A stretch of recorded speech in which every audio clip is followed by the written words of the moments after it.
हमारे साथ अब इस्मा के डीजी दीपक बलानी है। दीपक जी नमस्कार, शुक्रिया साथ देने के लिए। सबसे पहले इंटरनेशनल क्यूज़ की ही बात कर लेते हैं, क्योंकि जो मेजर हेडलाइंस हैं चीनी की वो फिलहाल वहाँ से आ रही हैं। नियर 4 ईयर लोज के प्राइसेस हैं। ब्राज़ील, इंडिया, थाईलैंड सभी की क्रॉप अच्छी होने की एक्सपेक्टेशन है। आप कैसे देखते हैं ये सब नंबर्स? नहीं, इस समय इंटरनेशनल प्राइसेस काफ़ी नीचे आ गई हैं। और ये एक कंसर्न भी है, क्योंकि जो अभी हमारा एक्सपोर्ट है, जो 10 लाख का एक्सपोर्ट अलाउ हुआ था, उसमें से लगभग 6 लाख एक्सपोर्ट तो हो गया है। बट फिलहाल क्योंकि इंटरनेशनल प्राइसेस काफ़ी नीचे आ गई हैं, तो अभी फिलहाल एक पॉज एक्सपोर्ट में आ गया है। बट हम उम्मीद करते हैं कि शायद कुछ अगले 2 या 3 महीने में अगर कुछ मार्केट करेक्ट होता है तो शायद हम एक्सपोर्ट कर पाएंगे। बट ये एक अभी कंसर्न है इंटरनेशनल प्राइसेस। और बट मुझे उम्मीद है कि जैसे भी अब ब्राज़ील का सीज़न अल्टीमेटली क्या आता है, क्या फाइनल प्रोडक्शन नंबर्स आते हैं, और थाईलैंड का अगले साल का क्या है, इंडिया का भी देखना पड़ेगा, क्योंकि अभी बहुत अर्ली है इंडिया को कोई एस्टिमेट करना। हालांकि काफ़ी पॉजिटिव सेंटिमेंट्स हैं, बट आई थिंक अभी जल्दी होगी। We will have to wait and watch कि फाइनल नंबर्स क्या आते हैं और इंटरनेशनल प्राइसेस किस तरह कहाँ बैठती है। इसमें जो यूएस का जो टैरिफ का, अभी कई सारे टैरिफ के ऊपर जो एग्रीमेंट्स हो रहे हैं, तो आई थिंक वो भी 1 या 2 महीने में क्लैरिटी आ जाएगी। तो एक मार्केट कहीं ना कहीं स्टेबल और कहीं ना कहीं एक फाइनल नंबर पे बैठेगा, और उम्मीद है कि वो पॉजिटिव रहेगा हमारे लिए। Well, absolutely. I know Deepak ji, it's very early days right now, but बहुत सारी ग्लोबल एजेंसीज ने ऑलरेडी इंडिया की रिपोर्ट्स में कहा है कि आने वाले 2 सीजन्स 25-26, 26-27, यहाँ पर 2 consecutive years of surplus sugar हो सकते हैं। आई मीन NFCSF ने यहाँ पर 35 मिलियन टन्स की बात भी की है। मैं आपको नंबर के लिए पुश नहीं करूंगी, लेकिन जैसे आपने कहा कि बेहतर नंबर की उम्मीद है आगे जाकर।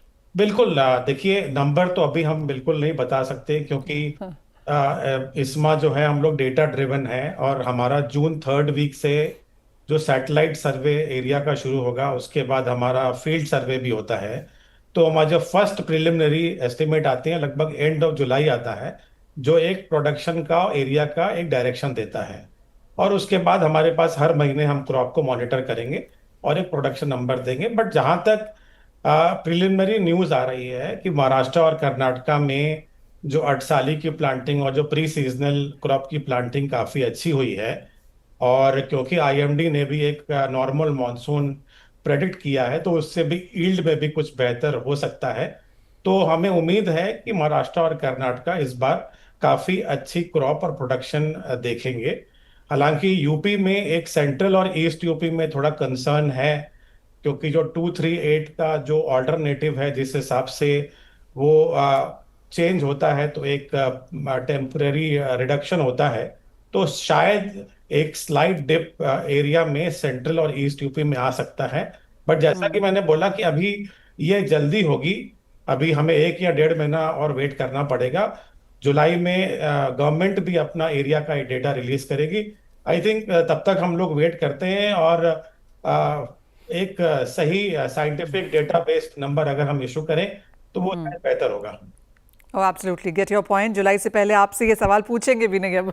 लेकिन एक बहुत इंटरेस्टिंग चीज़ थी, और वो था, मैं रिपोर्ट्स पढ़ रही थी दीपक जी कि महाराष्ट्र कैसे यहाँ पर एआई, आर्टिफिशियल इंटेलिजेंस को लेवरेज करने वाला in sense of sugar cane farming and cultivation सिर्फ महाराष्ट्र कर रहा है। क्या है इसके details, and is it really a big deal going forward? बिल्कुल। देखिए, अब एआई का यूज एग्रीकल्चर में दुनिया में कई कंट्रीज में हो रहा है, और शुगर केन में भी।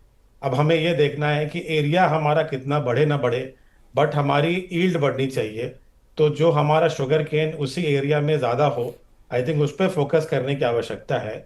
और महाराष्ट्र में भी जो एआई का पायलट काफ़ी हुआ है। और मुझे इस बात को बताते हुए खुशी भी है कि इस्मा ने भी कई एजेंसीज के साथ मिलके एआई, कई लगभग 25 या 30 मिलों के साथ मिलके एआई का इम्प्लीमेंटेशन फील्ड में कर रही है। उसमें यूपी में भी हो रहा है, एमपी में भी है, महाराष्ट्र और कर्नाटका में भी है। और हमें उम्मीद है कि इससे ईल्ड काफ़ी बढ़ेगी, क्योंकि उसके अंदर जो वेदर स्टेशन है, जो सॉइल की मॉनिटरिंग है और पेस्ट की मॉनिटरिंग है, उससे जो एआई का यूज़ है और सैटेलाइट सर्वे का यूज़ है, उसको लेके काफी जो पायलट अभी तक हुआ है उसमें ये देखा गया है कि ईल्ड काफी लगभग 30 से 40% ईल्ड बढ़ी है।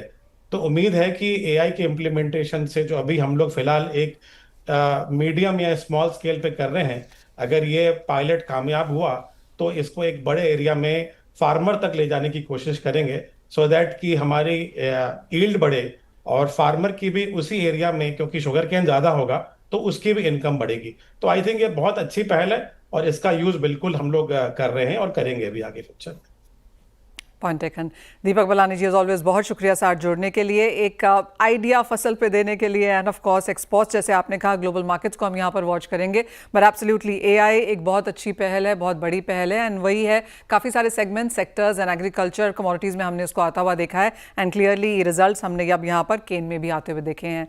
बहुत शुक्रिया साथ जुड़ने के लिए Deepak ji, and of course आपसे फिर से बात होगी as we have more details, more numbers, और जुलाई के महीने में जिस तरह की बारिश पड़ती है और जिस तरह की हम आगे जाके यील्ड्स देखते हैं उस पर भी करेंगे चर्चा। जाते